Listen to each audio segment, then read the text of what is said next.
દાહોદના કતવારા ગામે આમ આદમી પાર્ટીની ગુજરાત જોડો જનસભા યોજાઈ। ફિલ્મી સ્ટાઇલમાં આપના ધારાસભ્યે ભાજપા પર ખુલ્લો પ્રહાર। સાંસદના ટાઈગર અભી જનતાહેના જવાબમાં કહ્યું, ભાજપના સાંસદ સરગસના ટાઈગર છે, આપના કાર્યકર્તાઓ જંગલના ટાઈગર છે, તેમ ધારાસભ્ય ચેતર વસાવાએ જનસભામાં કહ્યું। આમ આદમી પાર્ટીના ધારાસભ્ય ચેતર વસાવા તેમજ આપના યુવા મોરચાના પ્રદેશ પ્રમુખ બ્રિજરાજ સોલંકીએ સભાને સંબોધન કર્યું। હજારોની સંખ્યામાં આ જાહેર સભામાં લોકો સ્વેચ્છાએ ઉપસ્થિત રહ્યા હતા। જાહેર સભાને સંબોધતા યુવા પ્રદેશ પ્રમુખ બ્રિજરાજ સોલંકીએ ભાજપ તેમજ કોંગ્રેસને આડે હાથ લીધી હતી। બીજી તરફ ચેતર વસાવાએ જય જોહારના નારા સાથે સંબોધતા ભાજપે કરેલ કરોડો રૂપિયાના ભ્રષ્ટાચારને ખુલ્લો પાડ્યો હતો અને આવનાર તાલુકા પંચાયત તેમજ જિલ્લા પંચાયતની ચૂંટણીઓમાં ભાજપ તેમજ કોંગ્રેસને જાકારો આપીને આમ આદમી પાર્ટીના કાર્યકર્તાઓ સત્તામાં આવે તેવી હાકલ કરી હતી। જાહેર સભા પહેલા ચેતર વસાવા તેમજ બ્રિજરાજ સોલંકીનું આદિવાસી રિવાજ પ્રમાણે ભવ્ય સ્વાગત કરવામાં આવ્યું હતું। જાહેર સભા બાદ કોંગ્રેસ તેમજ ભાજપના કાર્યકર્તાઓ આમ આદમી પાર્ટીમાં જોડાયા હતા। તાલુકા જિલ્લાની નવી અપડેટ જોવા માટે સંજેલી લાઈવ ચેનલને લાઇક કરો, સબસ્ક્રાઇબ કરો અને શેર કરો। મહેન્દ્ર ચારેલ, દાહોદ। ગુજરાત જોડો અભિયાન અંતર્ગત આમ આદમી પાર્ટીનું જાહેર સંમેલન મળ્યું। એમાં ગુજરાત પ્રદેશ યુવા મોરચાના અધ્યક્ષ અમારા બ્રિજરાજભાઈ સોલંકી, સંગઠન મંત્રી નરેશભાઈ, જિલ્લા પ્રમુખ રાકેશભાઈ, દેવેન્દ્રભાઈ સાથે તમામ આગેવાનો અને હજારોની સંખ્યામાં આ વિસ્તારના વડીલો, યુવાનો, માતા બહેનો સૌ જોડાયા છે। સાથે સાથે બધા જ લોકોએ બધે જે પ્રકારે નિવેદનો અહીંયાથી માર્ગદર્શન પૂરું પાડ્યું છે, તો 30 વર્ષના ભારતીય જનતા પાર્ટીના શાસનમાં આ વિસ્તારમાં આદિવાસીઓનો વિકાસ થવો જોઈએ। આ વિસ્તારમાં રહી ચૂકેલા એમના સાંસદો, ધારાસભ્ય પણ છે, છતાં આ જિલ્લો આખા દેશમાં અતિ પછાત જિલ્લામાં દાહોદ જિલ્લાની ગણના થાય છે। એની પાછળ જો સૌથી વધારે કોઈ જવાબદાર હોય તો આ વિસ્તારના સાંસદો અને ધારાસભ્ય છે અને ભારતીય જનતા પાર્ટીની સરકાર છે। આ વિસ્તારમાં શાળાઓમાં શિક્ષકો નથી, શાળાઓના ઓરડાઓ નથી, પીવાના પાણીના નળ સે જળમાં કૌભાંડો થયા છે, મનરેગામાં કૌભાંડો થયા છે, 73 એની જમીનો બારોબાર વેચી દેવામાં આવે છે, ટ્રાઇબલ સપ્લાયની તમામ યોજનાઓની બારોબાર એજન્સીઓ આયોજન કરે છે અને કરોડો રૂપિયાના કૌભાંડો થયા છે। ત્યારે આમ આદમી પાર્ટીનું કામ આ વિસ્તારની જનતાને આવનારા દિવસોમાં ન્યાય આપવાનું કામ છે। જે પણ ભ્રષ્ટાચારો થયા છે અને જે પણ લોકોને ની જમીનો બહારના 73 એની બીજા લોકોને પધરાવી દેવામાં આવી છે અને એ દિશામાં આવનારા દિવસોમાં અમારી ટીમ ઉતરશે, તપાસ કરશે અને એમને ન્યાય મળે એ કામ કરશે। સાથે સાથે આ વિસ્તારના લોકો ખેડૂતો પણ છે, પશુપાલકો પણ છે। એમને ખેતીના જ્યારે કાચા માલ પાકે છે ત્યારે સરકાર MSPના ભાવે એ માલની ખરીદી કરે અને કડદા પ્રથા રદ કરે એ અમારી માગણી છે। અને જે પણ મનરેગાની યોજનામાં 100 દિવસની રોજગારી આપવાની જોગવાઈ છે, આ વિસ્તારમાં દરેક વ્યક્તિની ડિમાન્ડ છે કે રોજગારી સ્થાનિક મળે, ત્યારે બિનકુશળ શ્રમિકોને પોતાના ગામમાં મનરેગાની અંતર્ગત રોજગારી મળે એ પણ અમારી માગણી છે। અને સાથે સાથે આ વિસ્તારમાં લોકો હવે પરિવર્તન ઈચ્છી રહ્યા છે। આવનારા દિવસોમાં તાલુકા, જિલ્લા પંચાયતોની ચૂંટણી આવી રહી છે, ત્યારે આજે અમારી સાથે કોંગ્રેસમાંથી જયેશભાઈ સંગાડા, BTPમાંથી દેવેન્દ્રભાઈ મેળા અને કોંગ્રેસના બીજા પણ ઘણા આગેવાનો જોડાયા છે। સાથે સાથે ભાજપના પૂર્વ સરપંચશ્રીઓ, પૂર્વ તાલુકા પંચાયતના સભ્યશ્રીઓ અને કેટલાક હોદ્દેદારો પણ અમારી સાથે જોડાયા છે।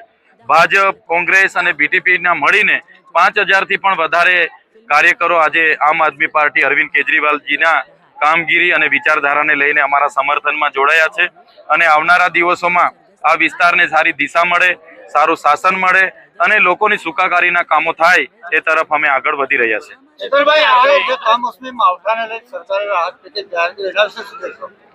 ગુજરાત સરકારે અને આપણે બધાએ જોયું કે 24 ઓક્ટોબરથી જે માવઠું પડ્યું કમોસમી વરસાદના લીધે 42 લાખથી પણ વધારે હેક્ટરમાં નુકસાન થયું છે।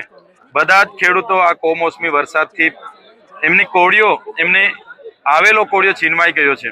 ત્યારે ગુજરાતની સરકારે વિશેષ પેકેજના રૂપમાં ખેડૂતોને હેક્ટર દીઠ 50-50 હજારની રાહત પેકેજ આપવાની અમારી માંગ હતી।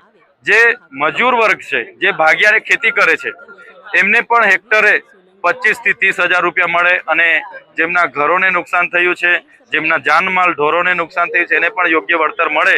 સાથે સાથે પાક વીમા યોજના ચાલુ થાય અને જે લોકોના ધિરાણ લીધા છે એમની લોન માફી થાય એ અમારી માગણી હતી।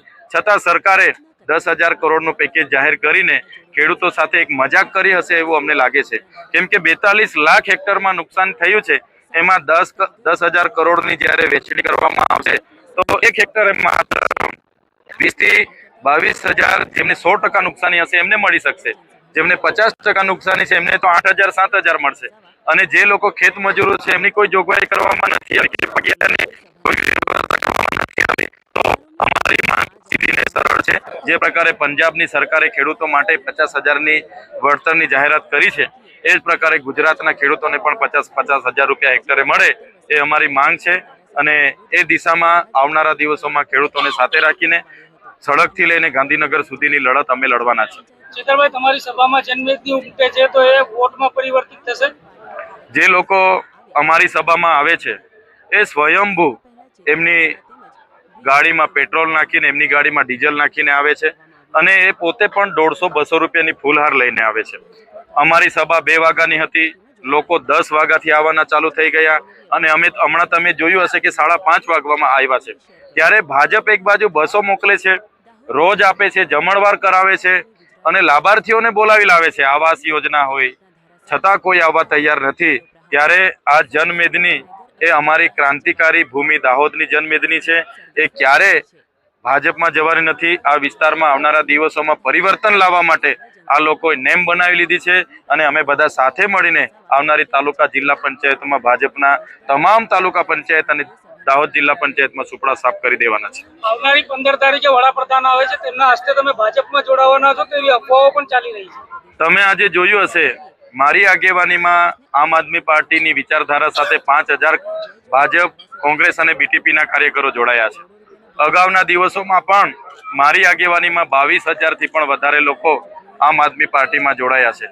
ત્યારે અમે આમ આદમી પાર્ટીમાં રહીને જે સારા લોકો, એ ચાહે કોંગ્રેસના હોય, ભાજપના હોય કે બીજી કોઈ પાર્ટીના હોય, એમને મંચ આપીને લડાવવા માંગીએ છીએ. તાલુકા, જિલ્લા, વિધાનસભામાં સારા લોકો લડે અને લોકોની સેવાની કામગીરી કરે, અમારો ધ્યેય છે. ત્યારે ચૈતર વસાવા ભાજપમાં જાય છે એમ કરીને ભાજપના નેતાઓ જ અફવાઓ ફેલાવે છે, અને ભાજપના નેતાઓ જ લોકોને ગેરમાર્ગે દોરે છે.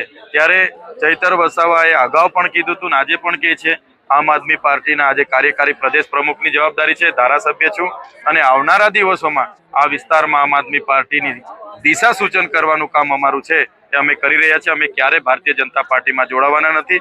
અમારા સાંસદ 35 વર્ષથી ભારતીય જનતા પાર્ટીમાં છે, 7 ટર્મથી સાંસદ છે, મંત્રી હતા ગુજરાતમાં, કેન્દ્રમાં મંત્રી હતા, એમના ગામનો રસ્તો પણ એમના સરકારમાં બન્યો નથી. તો અમારે ભાજપમાં જવીને શું કામ છે? અમારા લોકોનો અવાજ કોણ બનશે? એટલે અમે તો સ્વતંત્ર હવાલો લઈને ફરીએ છીએ. અમે સ્વતંત્ર લોકો છે અને લોકોનો અવાજ બનીએ છીએ, ત્યારે અમે લોકોનો અવાજ બનતા રહીશું. અમે ક્યારે ભારતીય જનતા પાર્ટીમાં જોડાવાના નથી. સાંસદ જસુ રાઠવાએ તમારા ઉપર આરોપ મેલ્યો છે કે ચેતર વસાવાએ એવા કયા તીર માર્યા છે કે તેમને મસીહા માનવામાં આવે છે? ચૈતર વસાવા ક્યારે પણ સ્ટેજ પરથી એવું નથી કહેતા કે મારે મસીહા બસીહા ક્યારે કોઈને બનવું નથી. બસ મારે તો આટલી નાની ઉંમરમાં અમારા લોકોએ આટલો બધો પ્રેમ આપ્યો, મને લાગણીસભર મારો કાર્યક્રમ થાય છે, પોતાના ખર્ચે મને બોલાવે છે, મારું ફૂલહારથી સ્વાગત કરે છે, સન્માન કરે છે, એ જ મારા માટે બહુ મોટી વાત છે. સાંસદને ખબર હોવી જોઈએ એમના નેતાઓ ભાજપમાં લઈ જવા માટે કેટલું બધું મારા પર દબાણ કરે છે, છતાં પણ હું ભાજપમાં નથી જતો. અને એમણે તો એટલે સુધી અમને ઓફરો કરી કે ભાઈ મંત્રી બનાવીશું, મંત્રી બની જઈશું, બંગલાઓ થઈ જશે, પૈસાઓ થઈ જશે, ગાડી ઘોડા થઈ જશે, પણ અમારા સમાજનો અવાજ કોણ બનશે?